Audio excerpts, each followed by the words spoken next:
contigo. Boa noite a todos, boa noite a Kemi. De uma alegria estar aqui com vocês do Blossom, falando mais uma vez, aqui dando continuidade sobre esse tema é uma importância a todos nós, né, de autoconhecimento, que muitas vezes na doutrina espírita não aprofundamos. E hoje nós vamos falar um pouquinho aqui sobre pensamentos negativos, entender um pouco essa questão dos pensamentos e outras questões que estão ligadas ao pensamento aqui. Então, a minha fala de hoje é uma continuidade do que nós vimos aí nos nossos estudos anteriores. Estou chamando de estudo, viu, Kemi? Não de palestra, né? Porque estamos dando continuidade aqui às questões relacionadas às emoções, entender o que é emoção no conceito geral, sua importância do espírito. Falamos do medo, raiva, da tristeza. E veja que interessante, né? Essas emoções, elas acabam nos influenciando sempre num contexto negativo. Daí surgem em nós essas formas, pensamentos, esses pensamentos intrusivos, negativos, porque nós ainda não aprendemos a lidar de forma positiva com essas emoções, como nós já falamos anteriormente aí, né? E nesse sentido, a minha intenção aqui hoje é falar, procurar entender, né, de onde vêm os nossos pensamentos negativos, ruins, inferiores, de onde que vem isso, né? O espírita gosta muito de obsessor, né? Ah, isso vem dos obsessores, isso vem de tal lugar, né? Mas vamos olhar isso, né, e perceber se será que isso não ressoa de nós mesmos? Ou talvez seja uma conjunção de ambos, né? Ou seja, eu emito e existe um ser que emite, existe um que recebe, e aí nós entramos numa sintonia, e nessa sintonia nós efetuamos aqui uma comunhão. E outra questão que nós podemos conversar aqui porque é tão difícil, às vezes, mudar isso em mim, ou porque em determinados momentos da vida nós somos pegos, estamos imersos em pensamentos aflitivos, em sentimentos, emoções negativas, porque existem pessoas que são tão negativas, e por que que essas pessoas nos afetam, né? E também por que que será, né, pensando melhor, será que os nossos pensamentos também, a nossa comunhão de pensamentos, afetando as pessoas, como é que o meu psiquismo ele influi no ambiente onde eu estou imerso, né? A Joana de Anjos tem uma frase que eu gosto muito, que ela diz assim: floresça onde for plantado, né?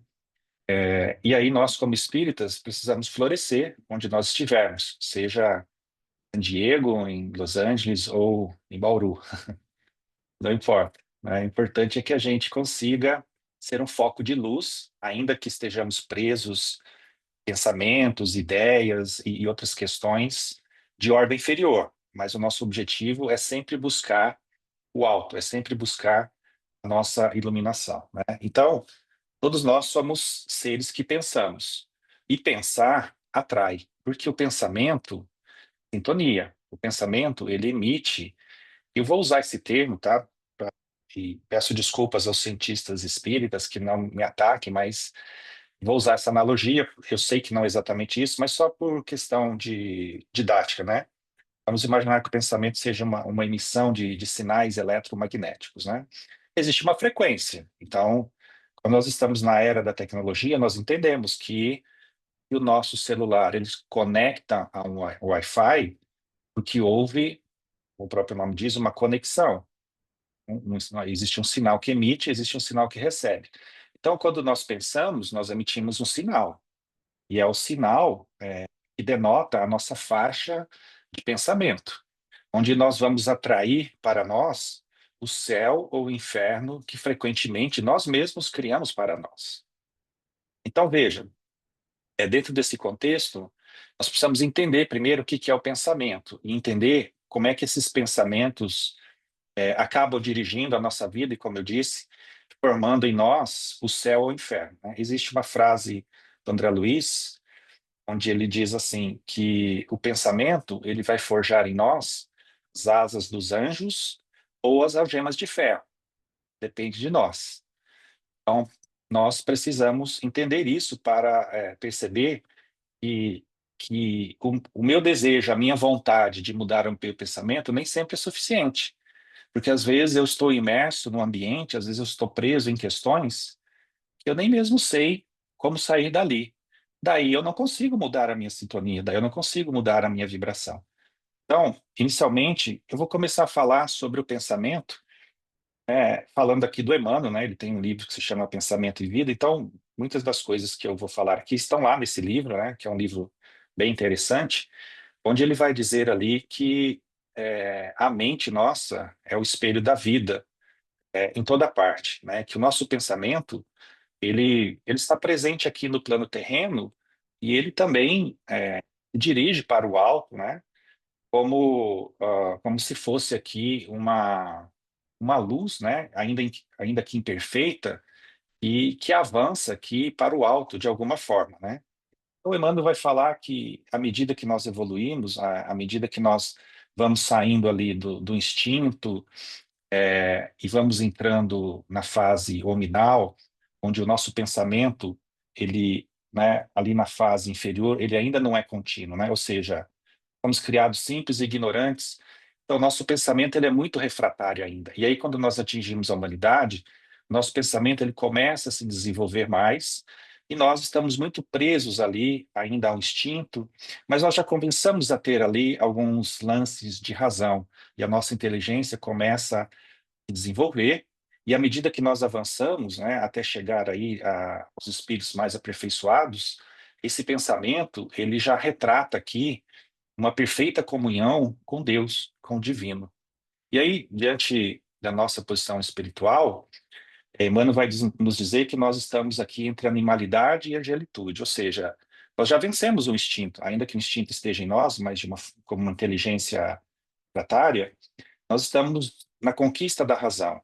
E aí, dentro desse conceito aqui, com a consciência mais desperta, nós vamos olhando que esse pensamento, que está aqui refletido pelo nosso cérebro, muitas vezes as pessoas confundem o próprio cérebro com o pensamento, né?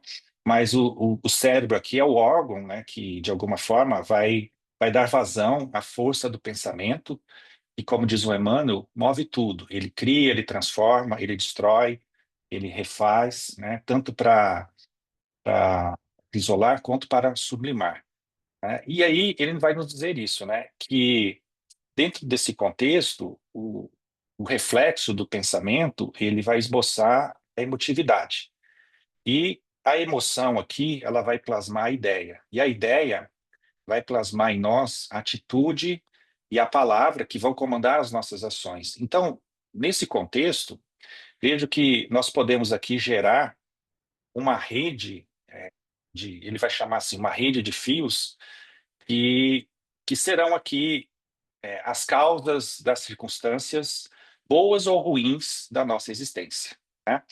Então, nesse círculo aqui onde nós estagiamos, nós vamos, de alguma forma, sermos influenciados pelos outros, pelo pensamento dos outros, pensamentos bons ou ruins, mas nós também iremos aqui influenciar as pessoas que estão ao nosso redor, né? Porque, como diz Emmanuel, tudo é uma permuta incessante, né? Nas palavras do Jung, a presença do outro nos afeta, e a nossa presença também afeta o outro.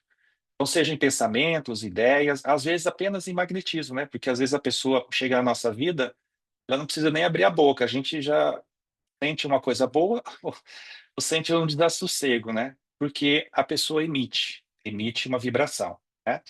Então, nesse contexto, nós vamos perceber, e como o Emmanuel diz, que o pensamento, o reflexo mental, é o alicerce da nossa vida, né? E aí, dentro desse contexto do pensamento, é importante nós falarmos, eu vou chegar lá na questão do pensamento negativo, tá? Mas precisamos falar dessas questões antes porque elas são importantes, né? Dentro do contexto do pensamento, o Emmanuel vai falar da vontade e do desejo, né? Então, veja, pensamento, vontade e desejo. E ele vai dizer, bom, vamos imaginar aqui que a mente humana ela funcione como se fosse um grande escritório, né? E lá, nesse escritório, nós vamos ter o departamento do desejo, né? Que, como diz ele, estão os propósitos e as aspirações, né? O departamento da inteligência, né? O departamento da imaginação, ali colocando os ideais e a nossa sensibilidade. O departamento da memória, né, que vai arquivar as nossas conquistas e as nossas derrotas e a culpa, etc., né? E acima de todos, né, o Emmanuel vai dizer assim, está o gabinete da vontade. Olha que interessante, né, ele colocando, falando que a vontade é como se fosse aquela parte da gerência que é esclarecida, que é vigilante, que vai governar, né, ou pelo menos deveria governar, todos os setores aqui da ação mental, né? Então, veja que é importante nós pensarmos nisso, porque, como o Emmanuel diz, né, o pensamento, de novo, né, peço escusas aqui aos cientistas, né, o pensamento, como ele vai dizer, é força eletromagnética, né? E o pensamento, eletricidade e magnetismo, eles estão presentes aqui na vida como um todo, né? Porque a eletricidade é energia, o magnetismo é energia. Eletricidade, energia dinâmica, magnetismo, energia estática. E o pensamento é uma força. Então, quando nós somamos tudo isso, nós temos vida, nós temos também gravitação, nós temos afinidade, nós temos assimilação, nós temos campos múltiplos aí, onde o espírito se movimenta, né? Atraindo, colocando aqui as ordens também da repulsa, mas todos nós estamos imersos aqui nesse contexto. E a vontade, como diz o Emmanuel, é o que determina, porque nela nós temos o botão de decidir o movimento ou a inércia, né? Conforme lá a questão 909 do Livro dos Espíritos, né? Os Espíritos estão falando ali e tal, e fala assim, né, Kardec pergunta, mas não seria interessante, não seria... Como é que a pessoa faz para se livrar das más inclinações, das más tendências, né? Daí os Espíritos falam, olha, às vezes é preciso pouco esforço para a gente se livrar de algumas questões em nós. O que nos falta é a vontade. E aí, cara, mas as pessoas falam que têm vontade. Aí é isso que ele fala, mas é a vontade dos lábios não serve, né? Porque é uma vontade infantilizada. Então, por isso que o Emmanuel vai nos dizer, né, que nós temos aqui na vontade esse botão poderoso que decide se eu me movimento ou se eu estaciono na inércia. Então, muitos estão estacionados na inércia e não se decidem pelo movimento, porque, como eu já disse aqui anteriormente, né, as experiências que a vida nos traz, elas são importantes para o nosso crescimento, para a nossa maturidade. Mas conforme diz o Jung, maturidade, ela também é uma decisão. Então, eu preciso querer, eu preciso ter vontade de fazer diferente, né? Então, o espírita, como eu sempre digo, o que que ele lê no Evangelho? O orgulho é bom ou ruim? Orgulho não é bom, né? Orgulho é ruim, né? O egoísmo é bom ou ruim? Egoísmo é ruim, né? O que que é bom?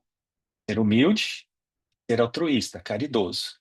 Então, bom, amanhã eu vou ser humilde e caridoso. Então eu decido, eu quero ser isso. Mas é uma vontade infantilizada, porque aqui querer não é poder, né? Porque eu preciso vencer mim mesmo. Eu preciso me conhecer, ou seja, eu preciso fazer uma escolha. Eu tenho que decidir que eu tenho que superar isso. Agora, se infantilmente eu falo, não, tá tudo certo, eu vou fingir que eu sou humilde, porque, no primeiro momento, esse é o nosso movimento, né? De eu preciso parecer.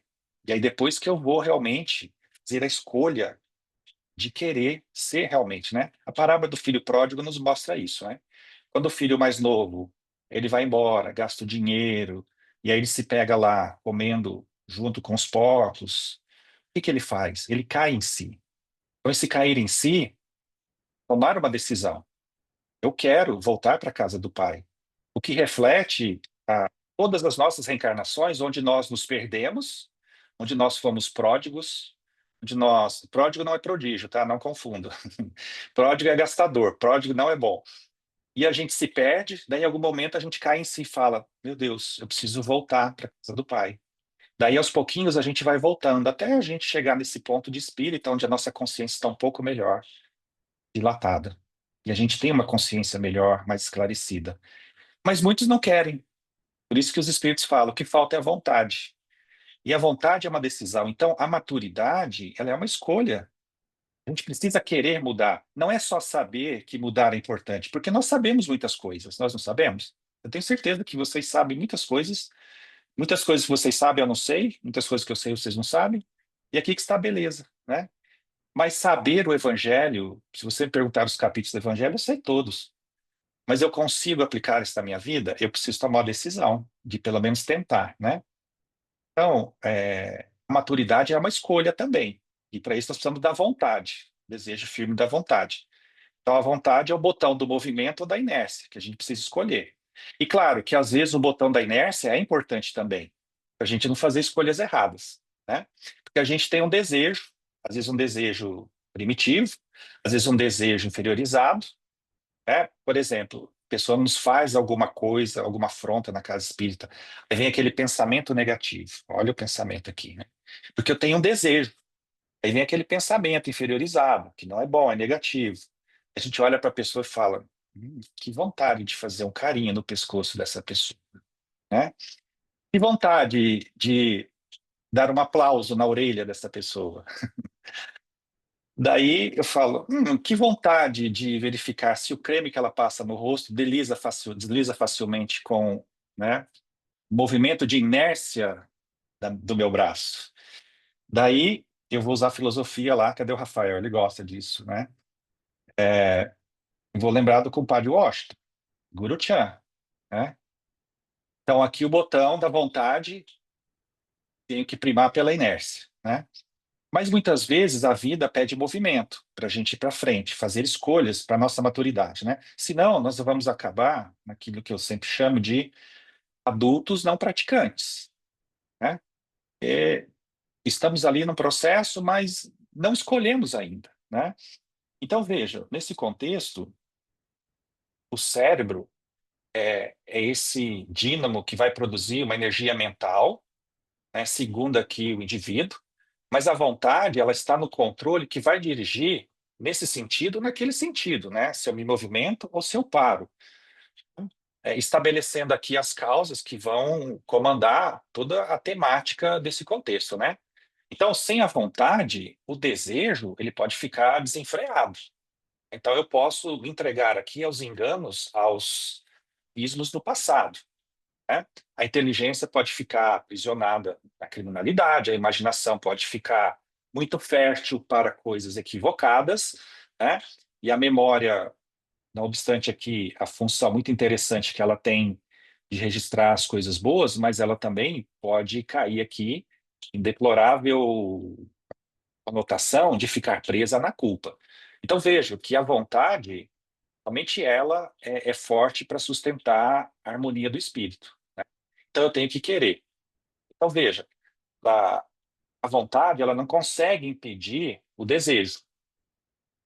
E ela também não consegue impedir a atração de pensamento de um indivíduo para o outro, ou seja, a conexão, né? Porque a sintonia ela existe, mas ela pode aqui, nos impor por meio de uma disciplina mental, uma disciplina do pensamento, né? Sobre como eu vou agir diante disso, né? Então, simplificando esse introito nosso aqui, né? O pensamento, essa capacidade que todos temos de refletir, de raciocinar, de formar ideias, questões sobre a vida, né? Sobre o momento que nós vivemos, sobre determinado assunto, né? E o pensamento é a origem de muitos desejos, funcionando aqui como um cabedal de informações, né? E o desejo é esse impulso, é uma aspiração por algo que nós queremos muito.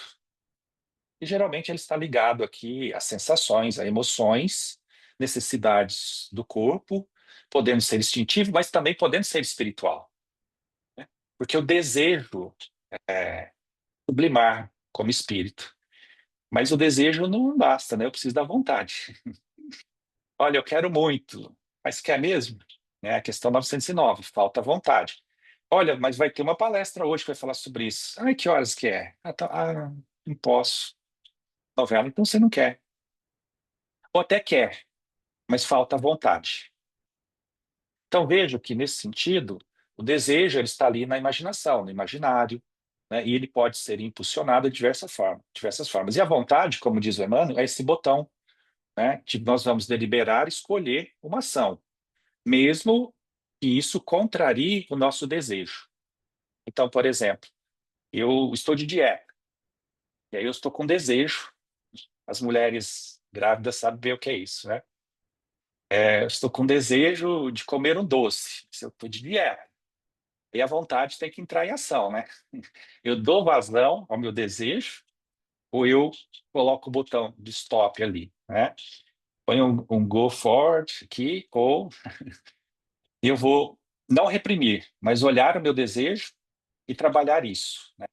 Então, vejo que a decisão de agir, ação que a mente exerce sobre o corpo, é a vontade, que muitas vezes deve superar os nossos instintos mais primários, né? E aqui surge a questão também da associação, né? Paulo, que hora que vai chegar o pensamento negativo? Nós estamos, de alguma forma, falando sobre isso, né? Porque quando nós somos movidos pelo desejo, isso cria lá em nós a vontade de sucumbirmos aqui a desejos que muitas vezes não são muito nobres, né? Como eu estava falando, aquela coisa negativa. É claro que existem outros aspectos, mas eu preciso fazer essa introdução primeiro para abordar aquilo que de fato nos afeta na vida, né? Então, falando agora na questão do pensamento, do desejo, da vontade, da associação, né? Então, o Emmanuel vai dizer assim: se nós pudéssemos contemplar com os nossos olhos, né? Se nós pudéssemos enxergar correntes de pensamento, todos nós perceberíamos que todos nós vivemos um regime de comunhão pelas leis da afinidade, né? Então, olha que interessante isso, né? Então, nós começamos a olhar as coisas, né? Entender que no plano da vida maior do espírito, né? Da nossa evolução, a alma ela entra em ressonância com correntes mentais de todos os indivíduos que estão encarnados e desencarnados. E aí nós vamos assimilar os pensamentos bons ou ruins daqueles que pensam como nós pensamos. Então, se nós pensamos no bem, iremos assimilar, né, por afinidade psíquica, por sintonia, esses pensamentos. Mas se nós damos vazão aqui às nossas emoções conflituosas, né, ou conflitivas, como queiram, da tristeza, da raiva, do medo, nós entramos em sintonia com encarnados e desencarnados, né, que estão presos ali nesses pensamentos negativos, nesses pensamentos pessimistas, né? Então, veja, mentalizando, falando ou agindo, nós vamos sintonizar com as emoções e ideias nossas, porque estamos exteriorizando isso, mas também de todas as pessoas encarnadas ou desencarnadas, né? Então, nós estamos, de alguma forma, atraindo ou repelindo recursos mentais. Estamos atraindo pensamentos bons ou pensamentos ruins. Então, como eu disse inicialmente, o pensamento ele vai forjar em nós o céu ou inferno onde nós estamos querendo viver. E aí nós vamos nos fortalecer no bem ou no mal, segundo nossa vontade, né? Qual direção que eu quero escolher? Então, vejo que o desejo é a alavanca aqui do nosso sentimento, gerando essa energia que nós consumimos segundo a nossa vontade. Quando nós ficamos muito presos aqui nas falhas dos outros, né? O espelho da nossa mente reflete isso, né? Como que se absorvesse, né, as imagens daquilo para a gente. Então, nós nos alimentamos de pensamentos negativos, né? E isso faz mal a nós mesmos. Por isso que quando a gente se detém muito tempo falando de um assunto ruim, nosso pensamento, ele criou uma forma de pensamento. Então, nós estamos imersos naquilo ali, nós sintonizamos com aquilo. E aí nós damos margem aqui à nossa sombra, nós damos margem aqui nossa pequenez. Então, pensando, conversando, trabalhando, nós criamos ideias, nós criamos palavras, nós criamos atos, e nós temos um potencial aqui, né, para o bem ou para o mal. Então, aí vem a recomendação do Emmanuel. Vamos olhar onde é que nós estamos vibrando, onde é que nós, o que que nós estamos pensando, que tipo de pensamento nós estamos adquirindo, né, ou fomentando, tanto em nós como nos outros. Daí ele vai dizer assim: aqui entra o processo da educação do nosso pensamento, né? Então ele vai trazer aquela mensagem de Jesus, né? Brilhe a vossa luz, né? Então, olhando essa lição de Jesus, nós vamos perceber aqui, né, que o nosso corpo, né, não reflete aqui a intimidade do espírito, né? Nós temos aqui o pensamento condicionando tudo aquilo, todos os elementos da nossa vida biológica, né? Como a nossa vida biológica ela vai se expressar, ou seja, a força mental, aquilo que nós pensamos, aquilo que nós vivemos, se reflete no perispírito que vai plasmar o nosso corpo. E vai plasmar em nós a saúde e a doença, como diria o Hipócrates. Não existem doenças, existem doentes. Né? E se nós estamos doentes, é porque a fonte emissora da saúde da doença, ela está ou sadia ou contaminada, porque é o pensamento. Então, o pensamento ele é força criativa e ele vai se exteriorizar do indivíduo que o gera por meio de ondas, como já falamos, né? Por meio de ação e reação, de alguma forma aqui sendo percebido pelo mundo espiritual. Então, a nossa mente, ela é um espelho, então ela emite raios e ela assimila, né? Agora, nós estamos aqui mais ou menos presos nas sombras da nossa pequenez, da nossa ignorância, ou seja, do nosso processo evolutivo, né? À medida que nós evoluímos, isso vai melhorando. Então, para que nós possamos melhorar o nosso pensamento, nos livrarmos aqui dos pensamentos negativos, de tudo que nos pega, nós precisamos aqui do concurso da vontade. Então, primeiro precisamos desejar, para depois efetuarmos, né, a nossa ação. Então, nesse processo, entra a educação aqui, como disse Jesus, brilha a vossa luz. Né? Então, isso quer dizer que o potencial de luz do nosso espírito, ele precisa aparecer, né?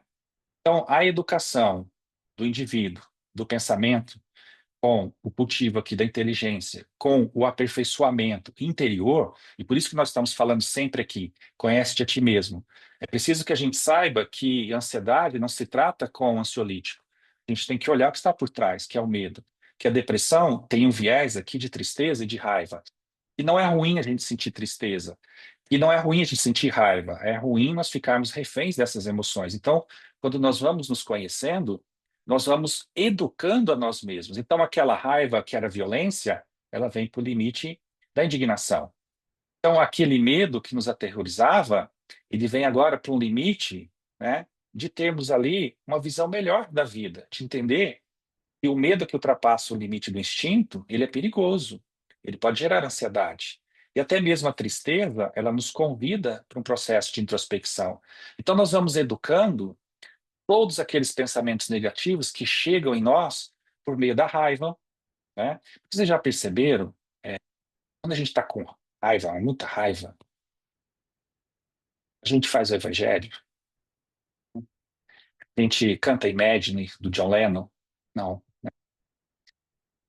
A gente fica transtornado, a gente está com uma vitalidade, a gente está cheio de adrenalina, então, ok, a gente precisa educar essa raiva, que ela se transforme em indignação e não em violência. Né? Da mesma forma, a tristeza, para que ela não nos arraste no fundo do poço, para que ela nos faça pensar, ok, tristeza tirou a minha força. Não é para bater em ninguém, não é para sair para festa, não é para fazer nada. É para olhar para dentro. Da mesma forma que o medo, quando nós ficamos reféns ali do medo, ele está fazendo um convite. Você está com medo exatamente do quê? Né? Então, qual complexo constela aqui? O que que eu preciso olhar? E aí, aos poucos, nós vamos nos educando, porque educando as nossas emoções, de alguma forma, nós estamos educando aqui os nossos pensamentos. Né? Então, com o cultivo aqui desse autoconhecimento, nós vamos aperfeiçoando a nossa essência, né? Nós vamos trabalhando essas questões dentro de nós, de dentro para fora, né? Por meio aqui da nossa vontade. E aí, a grande questão que se apresenta para nós é, Paulo, como é que eu faço tudo isso, né? Então, para solucionar essa temática colocada, nós precisamos entender por qual motivo nós somos assaltados por determinados pensamentos, né? Eu trouxe aqui inicialmente essa reflexão sobre o pensamento, desejo, vontade, associação e educação, para mostrar isso que eu acabei de dizer, né, de forma bem simples aqui, e nós esquecemos muitas vezes que o assunto, né, apesar de ser extenso, e não é meu objetivo aqui dizer a última palavra sobre isso, mas é fazer uma reflexão, né? Então, toda essa explanação inicial que eu fiz aqui nesses 25 minutos, para falar sobre o pensamento e o que que traz aqui pensamentos negativos, pessimismo, né? Tudo isso que nos consome de uma maneira bem ruim, né? Então, a qualidade dos nossos pensamentos está ligado a um negócio chamado autoobsessão. que é a autoobsessão, Paulo? A gente fala muito em obsessão, né? O obsessor e etc. Então, de certa forma, eu já falei aqui o que é a autoobsessão. A autoobsessão ela está relacionada exatamente a isso, né? Aquelas emoções negativas, né? E que nos pegam, o desejo desenfreado que nos pega, né? A dificuldade aqui em controlarmos os desejos atávicos, o nosso instinto, que muitas vezes vem muito forte, e aí com esse nosso processo de inferioridade ainda, né? Eu não gosto muito da palavra inferioridade, eu gosto de falar de aprimoramento, né? O nosso processo de aprimoramento ele está muito inicial ainda, né? Então nós somos reféns das nossas emoções de uma forma muito ruim, porque nós não nos conhecemos, né? Então, o medo ali como pano de fundo de muita insegurança em todos nós, busca por perfeição por conta desse complexo de inferioridade, a ansiedade que é gerada por conta desse medo, né? E a ansiedade, nós já falamos aqui, né? Ela gera em nós um pessimismo, né? Um pessimismo perante a vida. E aí esse pessimismo, óbvio, vai fazer com que nós vibremos ali numa faixa de pensamentos negativos, né? Falta de fé, a confiança em nós mesmos e na vida, né? Então, ansiedade, como já dissemos, ela faz com que o indivíduo ela não viva o agora e ele fique sempre preocupado com o que vai acontecer daqui a pouco. Então, daqui a alguns minutos, amanhã, na semana que vem, por aí vai. E aí o que que acontece? O ansioso, ele está sempre no futuro, mas um futuro pessimista. Então, ele está vibrando pessimismo. Qual que é o desejo desse indivíduo? O desejo é de controlar o futuro, né? O que que o move nesse sentido? Né? Porque ele pensa que o futuro vai ser ruim, vai ser catastrófico. Então ele pensa em tudo que vai dar errado e pensa também nas possíveis saídas, mas nenhuma delas dá certo. Então ele está sofrendo com algo que nem aconteceu, né? E nós já falamos, o que que está por trás da ansiedade? É o medo.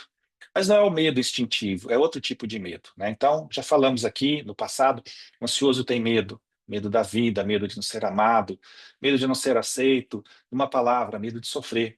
E a ansiedade, ela é exatamente o prelúdio desse sofrimento, né? Pior, é o paradoxo do sofrimento, porque com medo de sofrer lá na frente, eu sofro agora. E aí eu não resolvo o meu problema, ao contrário, eu agravo o meu estado mental, ficando preso ali numa forma pensamento negativa, destrutiva, pessimista, né? E aí o meu mental também atrapalha o meu físico, fazendo com que eu sofra por algo que talvez nunca venha a acontecer, né? Mas de onde que vem isso, Paulo? Né? Esse medo, essa raiva desenfreada, essa tristeza que nos pega, e tudo isso vai gerar em nós, muitas vezes, ansiedade, como eu disse, depressão, frustração, e aí a nossa vida, né, ela vira um caos, né? Porque ansiedade, frustração acaba gerando, né, em nós coisa do perfeccionismo. E o perfeccionismo aumenta ainda mais a nossa ansiedade. Onde que vem isso, né?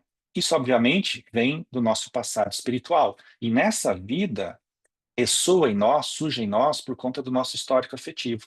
Então, nessa vida, a nossa família, quando a pessoa cresce no ambiente familiar, onde os pais ali cobram excessivamente a criança, o indivíduo, nós podemos desenvolver ali o complexo de inferioridade, que gera culpa, medo e raiva de não conseguir atingir o que se espera do indivíduo, que vai formar ali um indivíduo bonzinho, nós já falamos disso, né? Que é por conta do medo de não ser amado, então eu faço qualquer negócio para ser amado.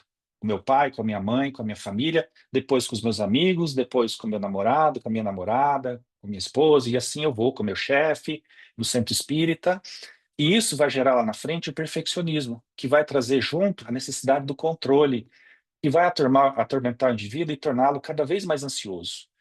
Então, isso tudo existe porque existe ali um medo muito grande da pessoa falhar, de não ser aceita, de não ser boa o suficiente, de não ser amada. Então, veja o estrago que essas emoções fazem no indivíduo. Mas isso, obviamente, porque nós não entendemos a dinâmica da vida. Nós acabamos aqui cedendo para os nossos complexos, porque cada emoção dessas, né, está ali acoplada a um complexo, ou seja, uma ideia, uma memória afetiva de quando nós estávamos em processo de formação. E aí nós crescemos com muito medo, nós crescemos com muita insegurança, crescemos com muita raiva, nós crescemos muitas vezes com tristeza, e temos dificuldade de assumir isso para nós. E aí, eventualmente, nós somos tomados, nós somos assaltados de desejos não tão bons. né? Por desejos ali que vão fazer com que o nosso pensamento ele recaia numa faixa não muito nobre, né? E também recaia nessa questão de me sentir menor, de me sentir inferior. Então, nada do que eu faço parece que tem valor, né? As mães sabem o que eu estou falando. E toda mãe um dia falou isso. Um dia eu vou sumir. Daí vocês vão me dar valor, né? Porque ela se sente desvalorizada. Então, veja que interessante, né? Todo esse quadro piora quando, por sintonia, nós atraímos para nós espíritos simpáticos a esses pensamentos. Espíritos encarnados ou desencarnados, porque esses pensamentos criam as formas pensamentos, como se fossem imagens mentais. Então, vejam, se fosse só a autoobsessão que vem, né, de todas essas memórias afetivas, das nossas emoções desenfreadas, se fosse só a autoobsessão, já seria ruim. Mas o problema é que a autoobsessão, ela gera a aloobsessão, que comumente na doutrina nós chamamos de obsessão, simplesmente obsessão, né? E a obsessão, ela é de encarnado para encarnado ou desencarnado para encarnado. O mais comum, né, de desencarnado para encarnado, mas pode ocorrer também de encarnado para desencarnado, né? Quando alguém morre da nossa família, a gente aqui fica pedindo para a pessoa voltar, né? E a pessoa fala, mas pedia tanto para eu morrer, agora quer que eu volte? Decida-se. Como você me quer morto, você me quer vivo, né? Fala aí, né? O que que você quer? Então veja que interessante, né? O Emmanuel também vai nos falar disso, né? Ele vai falar assim que todos nós somos aqui envolvidos na onda mental que nós emitimos, né?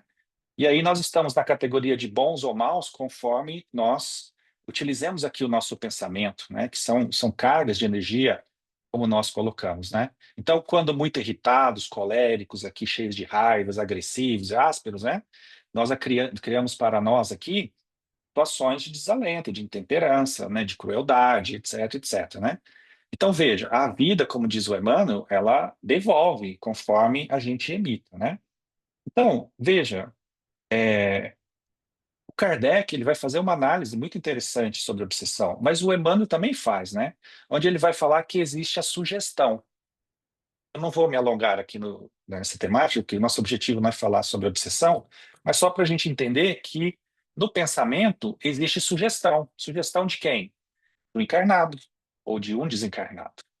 Porque o encarnado ele também pode sugerir, ele pode influenciar também o pensamento do outro, né? E nós somos seres, sugestionáveis.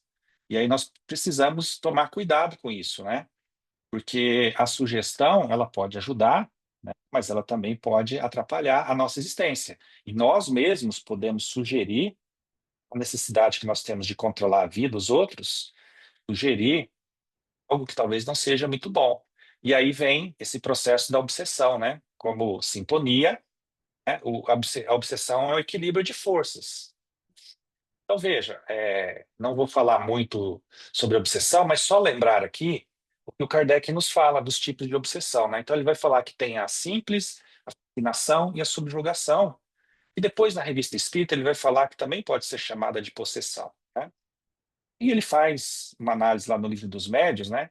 Então, trazendo aqui para o nosso contexto, né, dos pensamentos negativos, né? A obsessão simples, né?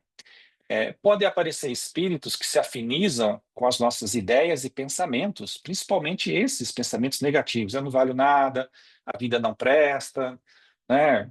Que droga de vida, que família horrível, nossa, esse governo, etc. Então a gente vibra negativamente, né? Então nós vamos atrair espíritos, tanto encarnados quanto desencarnados, afiniza com isso. Daí o nosso quadro ele se agiganta, ele piora cada vez mais. Então nós entramos numa faixa de vibração muito densa e pesada.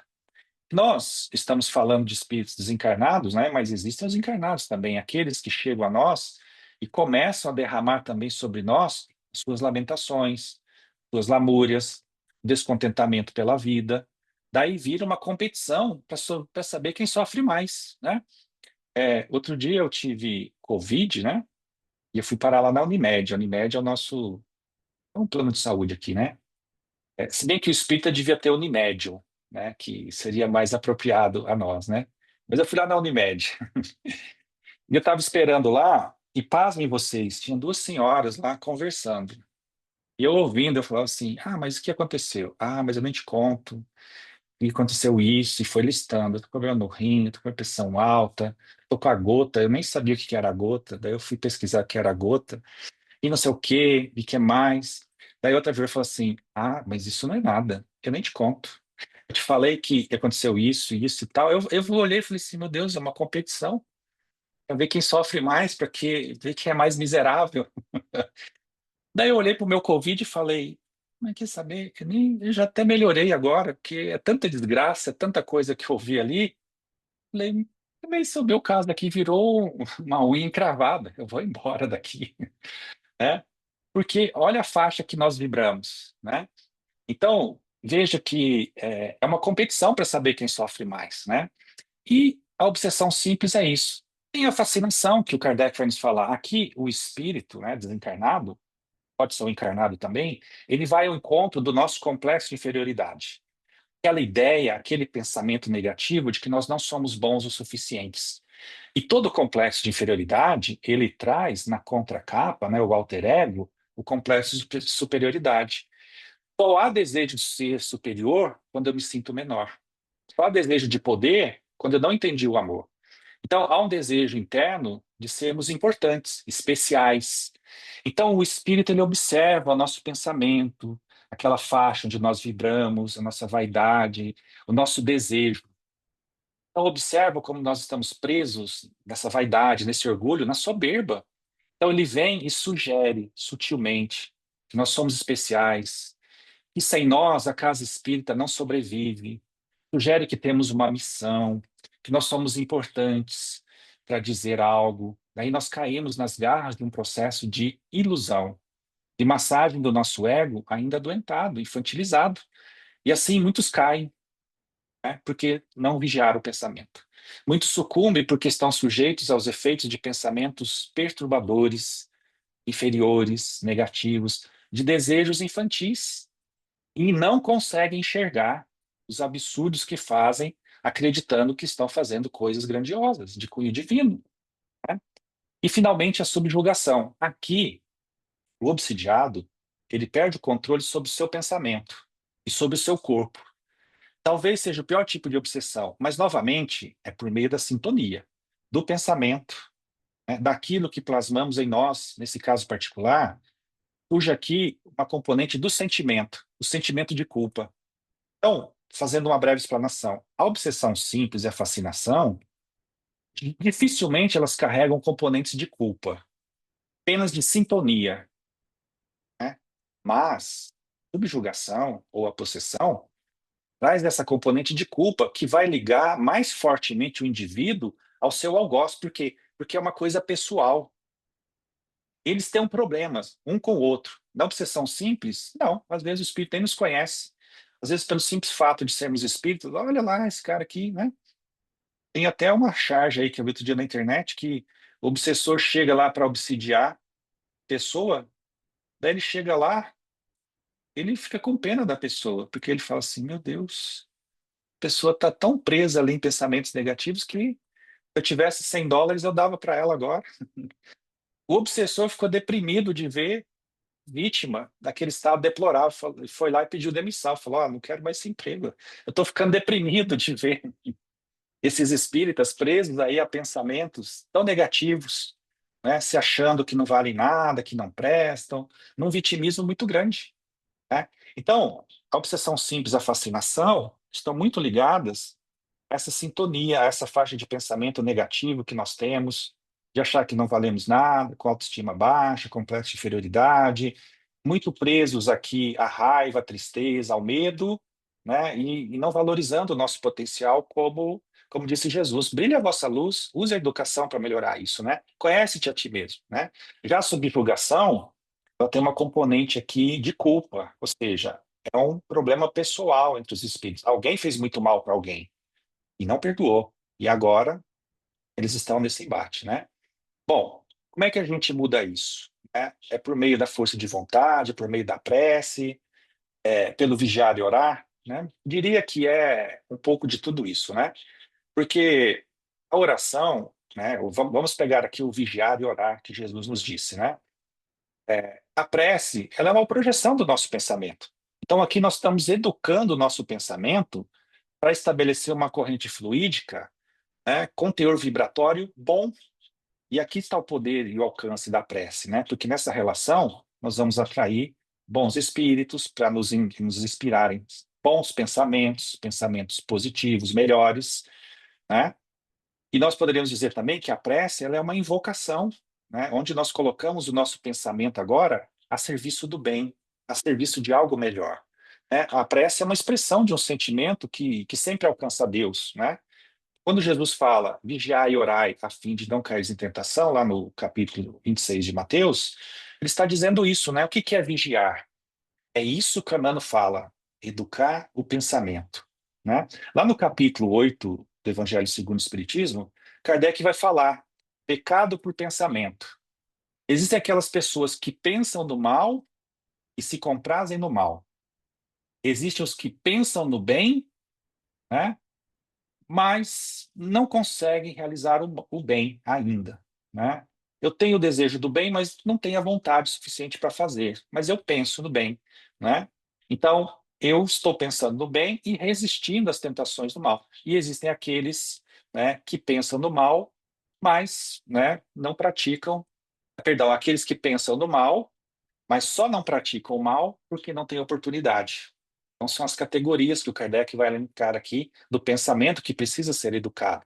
Então, nós precisamos educar os nossos pensamentos e depois conduzi-los a Deus por meio da oração, né? Então, a oração aqui é o movimento do espelho da nossa alma na direção de Deus, né? Então, vejo, toda vez que o professor, como diz o Emmanuel, planeja o ensinamento e o médico está ali focado no aprendizado, né? Eles de alguma forma eles estão usando os processos da oração, porque na própria mente estão ali os propósitos da educação, da ciência, de curar, de efetuar o progresso que vem do mundo superior para que possa se materializar aqui. Então, orar é nos identificarmos com um poder maior do universo. Então, a prece, ela funciona como um lenitivo. A prece funciona aqui como meio de educar o nosso pensamento. Então, vigiar é no sentido de perceber que tipo de onda mental eu estou emitindo, né? Entender onde é que eu me situo em relação ao meu pensamento, entender que desejo está aparecendo aqui agora e se isso é condizente com aquilo que eu sei que eu devo fazer. Posso até pensar, eu sei o que devo fazer, mas não consigo ainda. E assim, aos poucos, eu vou educando isso, né? Então, concluindo aqui o nosso estudo, para não nos adiantarmos muito aqui no horário, né? Lembrando o que André Luiz nos diz, né? Que eu já disse no início, o pensamento ele forja as asas dos anjos ou as algemas de ferro. Depende aqui do nosso processo de educação e da nossa vontade, né? E de forma geral, nós podemos concluir que a melhor forma de melhorar a qualidade dos nossos pensamentos consiste nessa compreensão de como o nosso pensamento funciona, a sua força, dimensão, de onde ele provém, ou seja, a autoobsessão e a aloobsessão, ou simplesmente obsessão, e utilizando tudo isso com o concurso da nossa vontade de dar movimento ou de dar um stop, né, nós conseguiremos agora uma sintonia melhor com o bem, numa palavra, com o amor, com o psiquismo divino, né? E nesse contexto, certamente, essa máxima, vigiar e orar, ela vai nos ajudar muito nisso, né? Porque nós vamos entender aqui que esse vigiar é tudo que nós estamos falando aí ao longo de muitas palestras, de nos conhecermos, de vigiar a nós mesmos. Vigiar o meu pensamento, entender o que eu desejo, que tipo de emoção que me toma, que sentimento isso me traz, perdão, me traz, né? E como isso me trai na minha temática do dia a dia, ou seja, eu gostaria, mas eu não dou conta.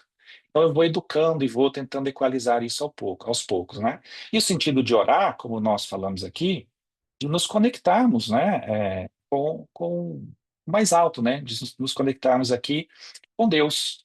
Então, assim, aos pouquinhos, nós vamos melhorando essa sintonia, essa qualidade de pensamento, e precisamos nos debruçar sobre isso, né? Porque, como diz o ditado, pensou, pecou, né? Mas podemos pensar e emanar amor também, né? Então, eu vou parar por aqui, respeitar nosso horário, agradecendo aí a beleza e atenção de todos vocês. Estou à disposição aqui, a Kemi. Obrigada, Obrigado. querido. Eu vou passar para a Cida, né, para as perguntas. Gratidão, viu? Excelente. Obrigado por enquanto. Nós vamos pedir para você responder algumas perguntinhas aqui. É, como manter uma vigilância constante dos pensamentos sem cair em culpa ou obsessão pela perfeição? Como, repete, por favor, Cida. Deu uma Como, cortadinha aqui po- no meu.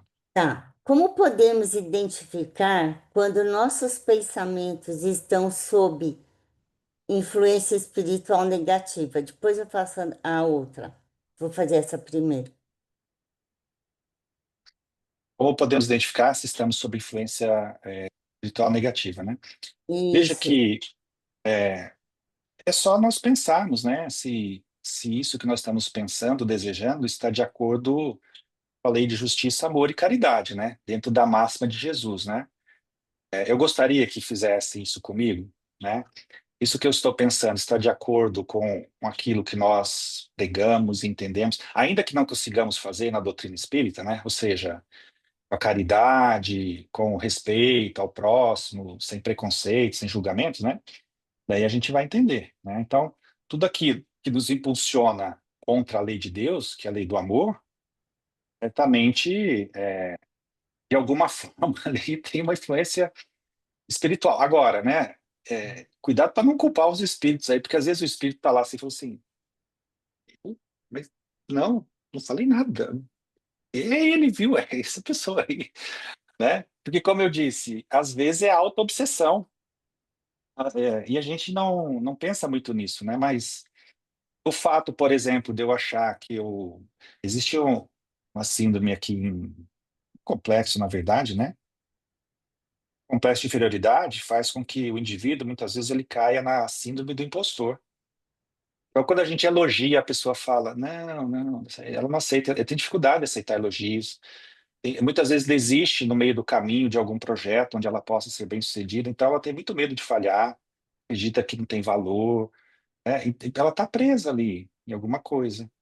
Então aqui ela está frequentemente vibrando negativamente, ou seja, ela está presa numa forma pensamento onde ela acredita que ela não vale nada. É uma auto-obsessão. Ela é obsessor dela mesma. Então, por isso que a gente precisa se conhecer, para se libertar disso, né? Daí vem o espírito e fala, coitado, deixa US$ 100 para ele aí que ele está precisando, porque não precisa fazer nada, né? Tipo, ele já é um derrotado por si mesmo, né? Então, mas respondendo à pergunta, né, Cida, a gente colocar na balança, né? Isso está de acordo com a lei de Deus, né? Então, aqui pode ser um pensamento meu ou pode ser algo sugerido também, né? Sim. Como manter uma vigilância constante dos pensamentos sem cair em culpa ou obsessão pela perfeição? Ótima pergunta. Olha, só a forma de fazer a pergunta mostra uma exigência muito grande da pessoa para com ela mesma, né? Como manter uma vigilância constante, né? Porque não É, é um exército, né? Nós estamos vigiando uma torre ou algo do tipo. A gente precisa ser mais solidário e amoroso conosco, né? Então, veja, a culpa, ela vem exatamente dessa questão de achar que a gente não pode errar. Então, vem desse complexo de inferioridade, né? Que tem por fundo aí o medo. Então, olha como é importante a gente se conhecer. Então, o medo de não ser bom bastante, aquela ideia que ficou em nós, que nós precisamos provar o nosso valor, faz com que eu desenvolva ali um perfeccionismo. E aí eu acredito que eu não posso errar. E toda vez que eu erro, eu me culpo. E aí, quando eu me culpo, eu caio na culpa doentia. E eu acho que eu preciso sofrer para reparar alguma coisa. E tá tudo errado. Então, tudo isso que eu acabei de falar é vigilância. Então, quando eu entendo esse processo, eu estou vigiando. O que que é vigiar? É compreender esse processo. né? Por que que eu estou preso nisso? Como é que eu me liberto disso? Daí eu estou vigiando. Agora, eu não preciso acertar sempre, né? Porque aqui é o perfeccionismo em ação, né? Eu estou exigindo muito de mim. Então eu tenho que entender que eu sou humano. Como é que Jesus disse para a mulher adúltera? Quando aquele povo estava lá, olha, quem nunca errou, atire a primeira pedra. E o povo foi embora, porque. E aí ele fala para ela: bom, você nunca, ninguém te condenou? Eu também não. Mas não faz mais isso. Então Jesus está propondo aqui, né? Olha, eduque-se.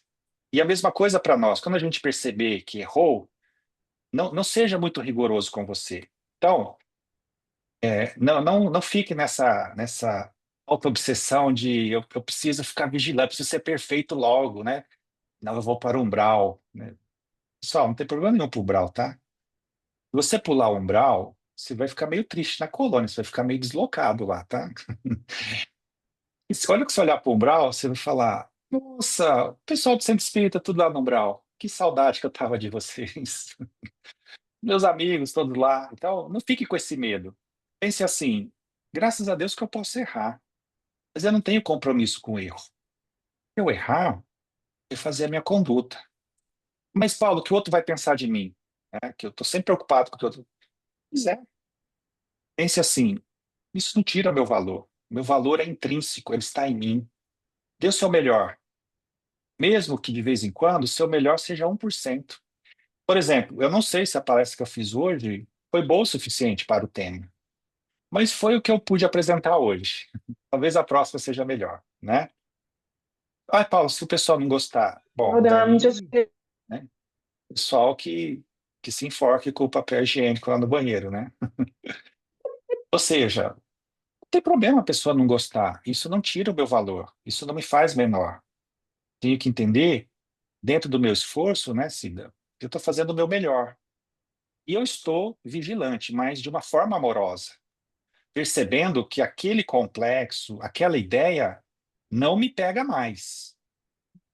Não é exigir de mim uma perfeição que eu não tenho. Eu fico, vocês conhecem a palavra bolado, né? Eu fico muito bolado quando eu vejo um espírita falando para o outro assim: mas o que que eu faço nessa situação? Aí a pessoa vira e fala assim: o que Jesus faria? Né? Você está colocando a pessoa numa situação muito difícil. Eu sei o que Jesus faria, mas eu não estou nesse nível. Então, Jesus é o ideal, é o modelo. Nós estamos aqui, na humanidade, ainda com dificuldades imensas, né?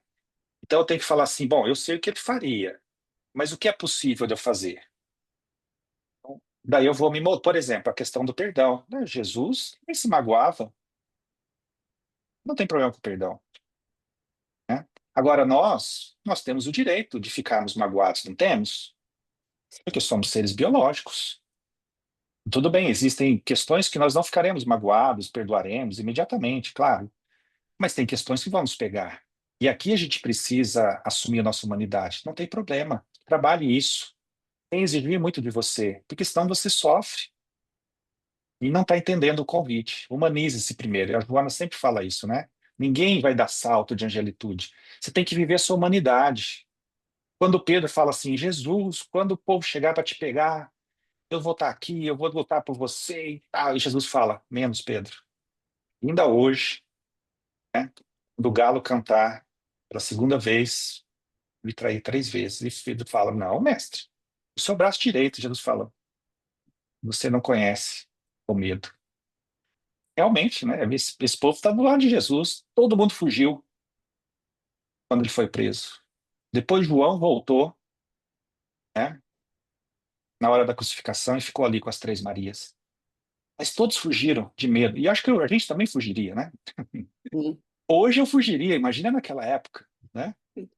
Então, é isso, né, Cida?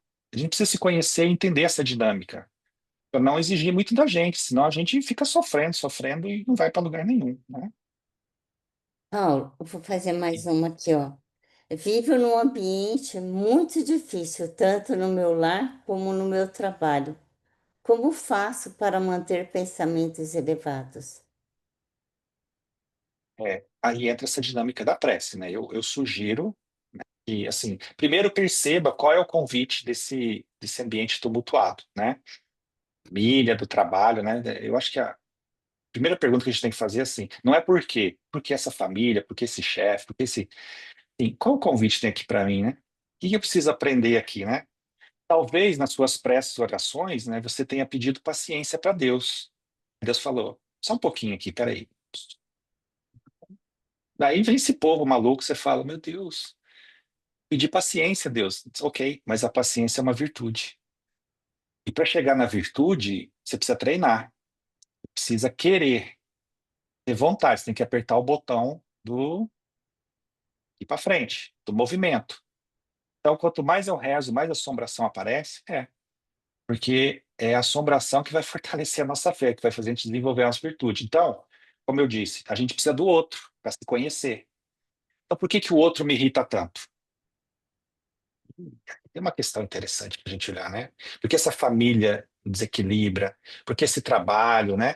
Tem, tem um estudo aí na internet, depois você procura aí, tá? Onde eu falo, ou tem uma palestra que eu falo a importância do outro na nossa vida. Eu comento bastante sobre isso, né? Daí você começa a olhar o outro de uma maneira diferente. Porque talvez a gente esteja sofrendo, porque está esperando que o outro vá agir como nós agiríamos. Mas o outro é o outro. O outro às vezes é doido.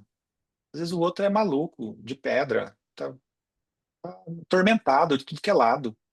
Mas às vezes o doido somos nós também, né? E a gente está esperando que o outro aja de um jeito que ele nunca vai agir. A esposa está esperando que o marido mude, mas ele não vai mudar. O marido está esperando que a mulher mude, mas ela não vai mudar. Daí a gente fica sofrendo. Mude você. Só tem uma coisa que a gente pode mudar no outro, né? Que eu falo lá. É a forma, né, de olhar para essa pessoa. Se eu começo a olhar diferente para ela, qual é o convite aqui que esse serzinho humano, filho de Deus, miserável, querendo que eu aprenda, né? Daí você muda em você, tira o poder da mão do outro de fazer com que você sinta o que você sente. Mas aqui é importante, né?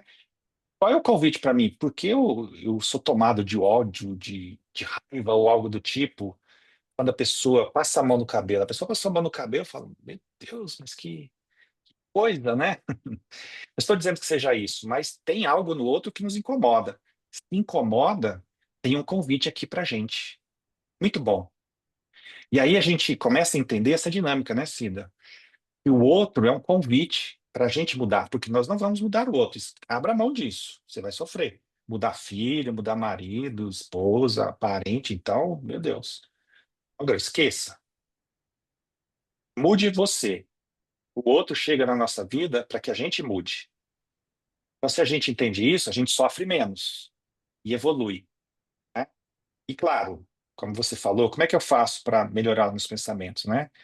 Faça essa reflexão, comece a entender e use aqui o benefício da prece também, né?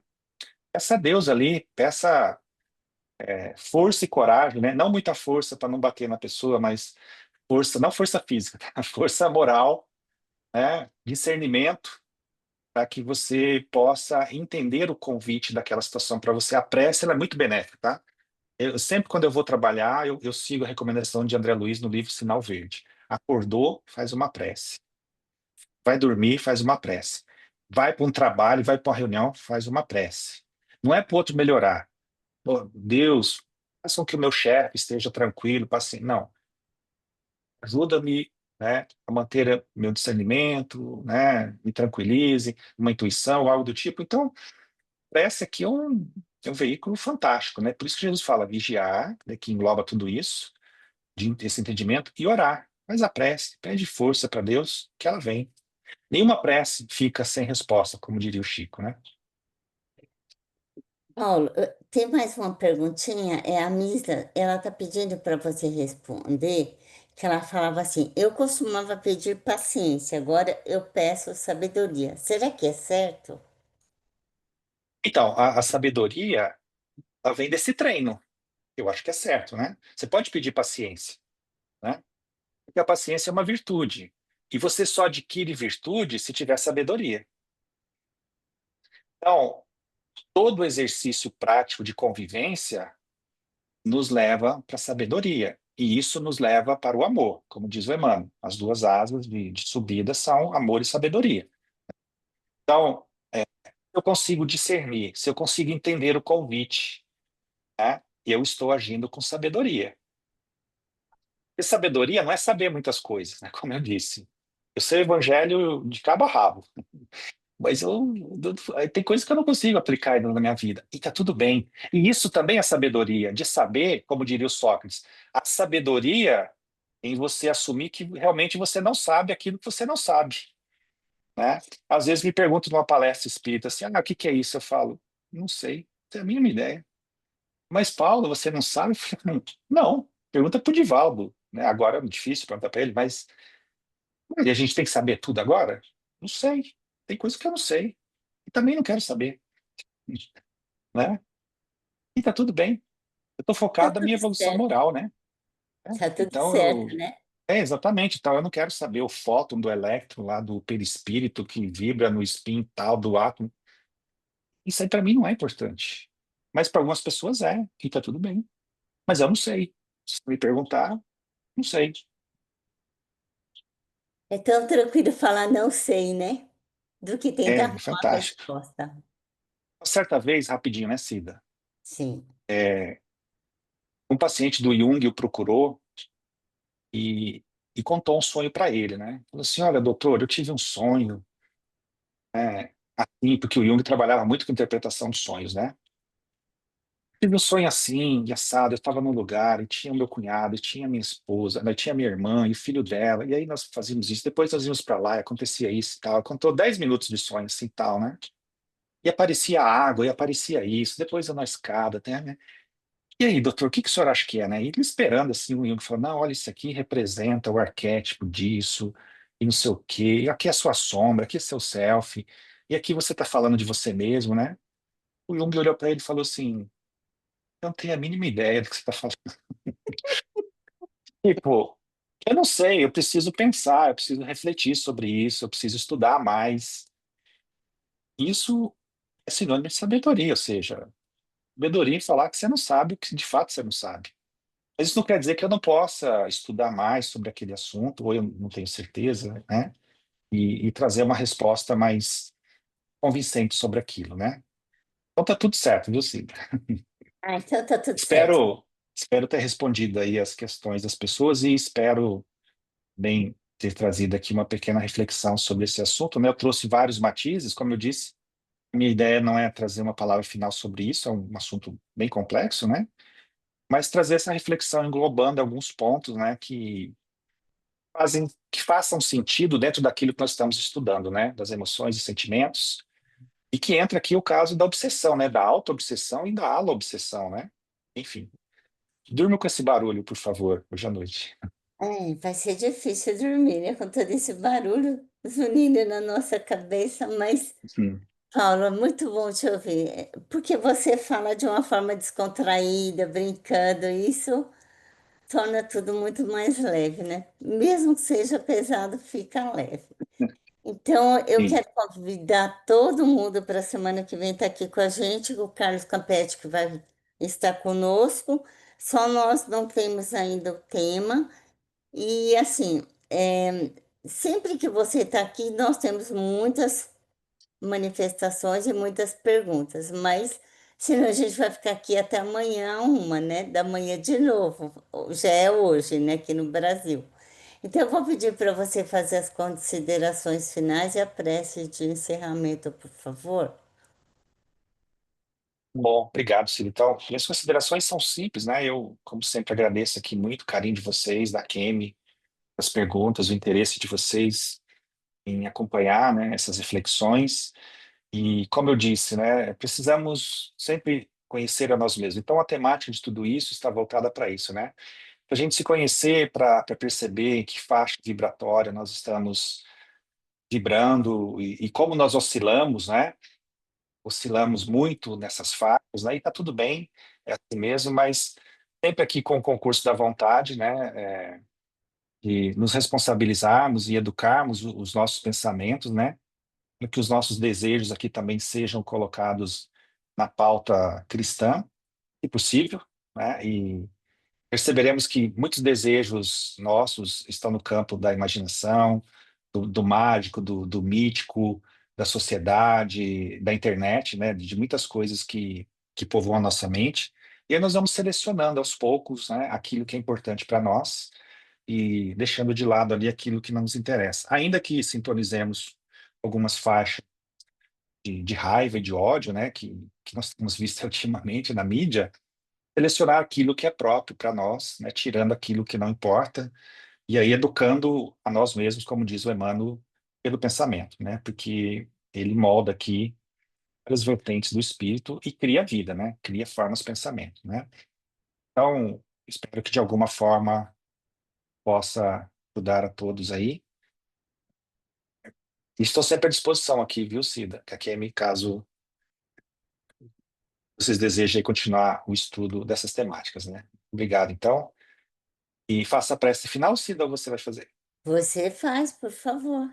Ok, tá bom. Então, convido a todos para um sentimento de gratidão, de agradecimento a Deus, a Jesus, sempre pela nossa vida, pela oportunidade que temos de estarmos aqui entre amigos, corações que estão sintonizados na faixa do bem, que estão sintonizados na busca de elevação, que os nossos corações emanem aqui cada vez mais esse desejo de evoluirmos para o alto, para o amor de Jesus, para a divindade, que sempre nos ampara.